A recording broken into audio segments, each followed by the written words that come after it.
So the next basic control I want to talk about is just a relatively simple overhand shuffle control, but it's kind of deceptively simple. And you'll see that it actually takes some work to master, largely because it's kind of tricky to do the overhand shuffle cleanly. It does take quite a bit of practice, and this is actually really great practice because of that. So the basic control looks kind of like this. So let's say that the spectator, let's say they choose a card again, and they choose, the 10 of clubs, right? And so you're like, well, just put the card back wherever, there, maybe there, oops. And they put the 10 of clubs, let's say here, okay? So they put the 10 of clubs, but you don't know it's the 10 of clubs. They put it here. And then all you're going to do is run some cards, and it looks kind of like that. And then you're going to cut the cards. Now that 10 of clubs isn't on top, so you can actually show the top cards if you want. So where is the 10 of clubs? It's in the 4th position. And why is it in the 4th position? Because we very deliberately took the 10 of clubs, or whatever the card was. Let's say, again, it's the 10 of clubs. 10 of clubs goes here, let's say. We'll put it face up for simplicity. And then we, although it's slowly, we run, that's what it's called, the run. 1, 2, 3 cards. We in-jog a card. That's what it's called when you jog it towards you. And then we just finish the shuffle, do it a little messy deliberately so that in-jog card doesn't stand out too much.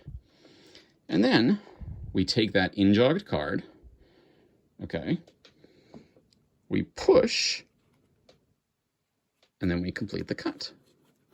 And because of that, those 3 cards that went on top of that card before we in-jogged, and then we cut at the in-jog, those 3 cards are on top of the selected card. And that's the control. And there's a whole bunch of stuff you can do with the overhand shuffle, which is why it's worth practicing this control. But it's really worth practicing this very specific move. And it really forces you to have good control over the overhand shuffle.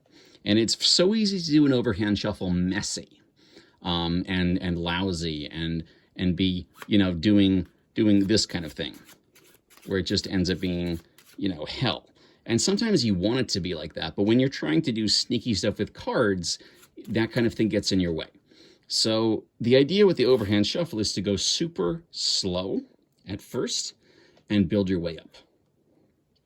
And so the basic way to do it, to get into the details of the overhand shuffle, and this control in particular, is the way I do it is I have this finger on the far end, I have these fingers just trailing along the back, and I have this finger just kind of chilling over here, okay?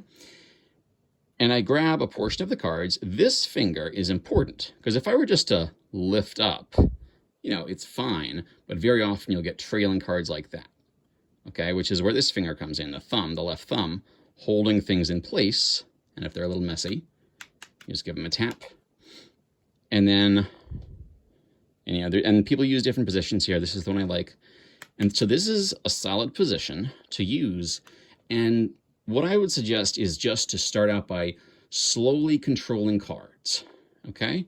Bring the thumb up to the edge here and just lift off some cards and lift off some cards. And the thumb does just a little bit of work here, but just a little bit. It's mostly just bring up to the edge, pull away, pull away, pull away. Slowly, slowly. The cards are mostly just falling. That left thumb is doing just a little bit of work. Practice that until you have very good control over what's happening. Yeah, I like to sometimes lift it up like that, but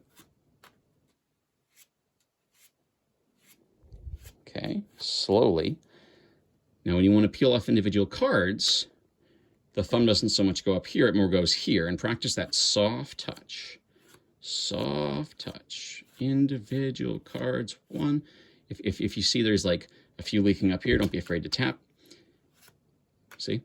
1, 1, 1, 1, 1, 1, 1, 1, 1, all day long. Just one card at a time. If you just want to peel off one card at a time, practice that. And so for this control, the pinky shouldn't really be up here. It kind of needs to be here. I don't like because I find that tends to be messy. So I like to have it just kind of like here, just kind of like chilling, roughly aligned with the top of the deck. So let's say they've put their 6 of spades here. I'm going to run 3 cards. 1, 2, 3. Nice and slow. And then the 4th card, there's 2 ways of doing it. One is just to put the deck here to begin with and then pull down the card here. The other is to pull the card down like this and then move it, which can be kind of difficult to do. So when I do that, I tend to do it like this. I tend to in-jog very slightly so that card goes down onto the pinky. And then it's very easy to move around without messing up the other cards. So if I'm going to do it like that, I'll do like boom and then boom. Okay. And viewed from the side, let's see, viewed from the side, it looks kind of like this, right? A little difficult to get that in the camera frame. 1, 2, 3. So because there is that slightly protruding thing, you want to deliberately be a little messy with some of these ones after it and have a nice messy shuffle.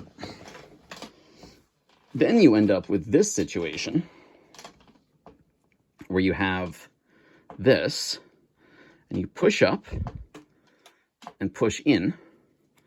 So viewed from the bottom, it's kind of like this. You have this situation. So you push up and push in, grab, and cut. Once again, 2, 3. Okay, so we have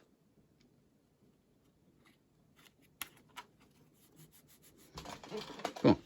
So that controls the card to the 4th position. Let's see it in action one last time. And let's also adjust my mirror so you can see the side view from a spectator's point of view to see how that would look from a slightly suspicious spectator's point of view. Let's see. Does that look good? Yes, it does. It looks pretty good, yeah. Okay, so there's selected cards gone here, and you're like, I'll just run some cards. Boom, boom, boom, boom, boom, boom. Run some cards, and I'll complete the cut. And their card is in that 4th position. And now you can do all kinds of stuff with it. For example, you could just quickly run 3 cards.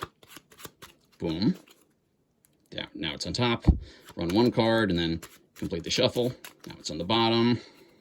You could run a bunch of cards, really messy style. And for the last few, slow it down a little bit. Put it back on the top. It gives you a lot of control over what happens to that selected card.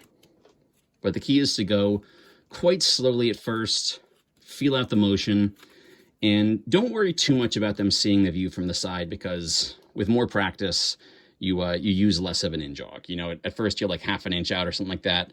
You know, ideally you're more like 1/4 of an inch, which is much less noticeable.